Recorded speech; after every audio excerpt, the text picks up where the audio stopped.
Ladies and gentlemen, welcome back.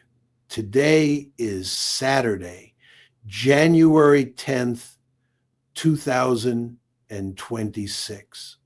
Look at the calendar, take a good look. We are years into this exhausted reality show, and yet here we are again talking about the same man, the same grievances, the same absolute nonsense. Most political careers end with dignity. They end with a library, a speech, maybe a quiet retirement painting, landscapes. But not this one. Oh no, the Donald Trump saga doesn't end. It just festers. It rots. Today, we are not doing a quick soundbite. We are doing a deep clean. We are taking the gloves off. Because if you look at the news cycle, from the attacks on Taylor Swift to the cognitive short circuits he calls the weave, you realize one thing. This isn't a political strategy. This is a medical emergency broadcast on national television. We have collected everything. The outbursts, the confusion, the lies about eating dogs. Yeah, we're going there. So buckle up, grab your coffee, or maybe something stronger, because we are about to dismantle the myth of the stable genius piece by piece. Let's start with the most embarrassing chapter in modern presidential history, the war on Taylor Swift. And let's just pause and think about the absurdity of this.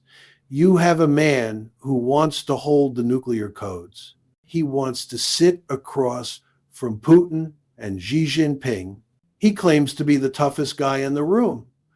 And yet, who is his biggest enemy? Is it a terrorist organization? Is it inflation? No, it's a pop singer who writes songs about breakups. You saw the post. I hate Taylor Swift, written in all caps, like a 13-year-old who just got rejected at the school dance. What kind of fragility is this? This is what we call small man energy. A truly powerful leader doesn't care who a celebrity endorses. A strong man doesn't scream into the void because he's jealous of a woman's crowd size. But Donald Trump, he can't handle it. He looks at her stadium tours. He sees the millions of fans, and it eats him alive. He thinks he is the main character of the universe.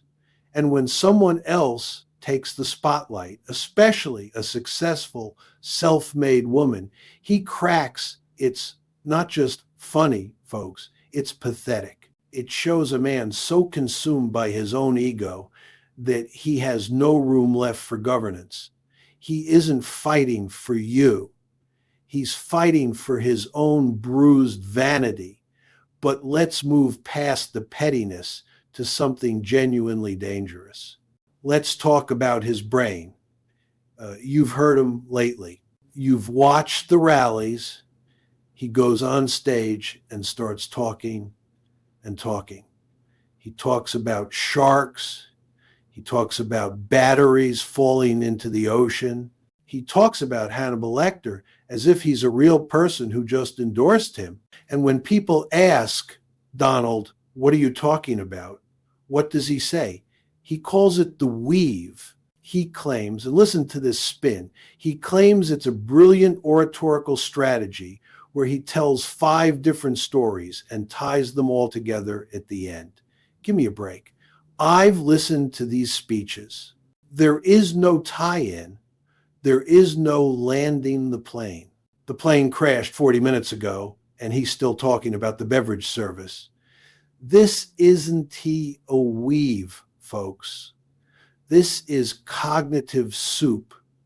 This is a hard drive that is fragmented beyond repair. We are watching a man lose his train of thought in real time and try to sell it to us as genius. It's the emperor's new clothes. But instead of being naked, the emperor is rambling about electrocution and sharks. And his supporters, they nod along. They tried to find the hidden meaning. There is no hidden meaning. He forgot what he was saying. Stop pretending this is 4D chess. It's barely checkers.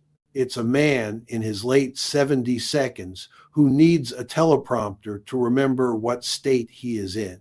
And even then, it's a 50-50 shot. And if you need absolute proof that the elevator doesn't go to the top floor anymore, we have to talk about the debate. The moment that will live in infamy. Millions of people watching. The world is tuning in. And what does the former president of the United States say? Does he talk about tax policy? Does he talk about infrastructure? No.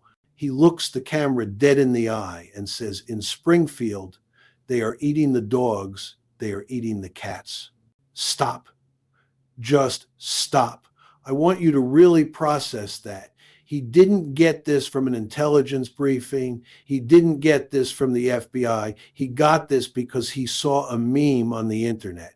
He saw something on television. This is a man who believes whatever floats across his screen. He is the ultimate grandpa on Facebook. He has zero filter for reality. If someone tells him the sky is green and it makes him feel good, hell, go on national TV and scream that the sky is green. And when he was fact-checked, when the moderator said, "Sir, that's not true," what did he do? Did he apologize? No, he doubled down. I saw it on TV. That is his defense. I saw it on TV. That is the intellectual level we are dealing with. This isn't just a lie. It's a hallucination. It creates chaos. It puts innocent people in danger. It turns entire towns into targets for bomb threats and hatred, all because he couldn't verify a rumor. It is reckless, it is vile, and it is disqualifying. But surely, on the big issues, he has a plan, right? Healthcare, the economy. When asked specifically about his plan to replace the healthcare system, something he has been promising for 10 years, what was his answer? I have concepts of a plan. Concepts. 10 years, a decade of complaining, a decade of saying, I can do it better, and all he has are concepts. Imagine you go to a job interview. The boss asks, do you know how to do this job? And you say, no, but I have concepts of how I might do it eventually. You'd be laughed out of the room. You'd be fired on the spot. But Donald Trump expects us to hand him the keys to the entire U.S. economy based on a concept. It proves one thing. He never does the homework. He never learns the details. He just wants the title. He wants the applause. He doesn't want the work. He is the student who didn't write the essay, but demands an A because he is the most popular kid in class.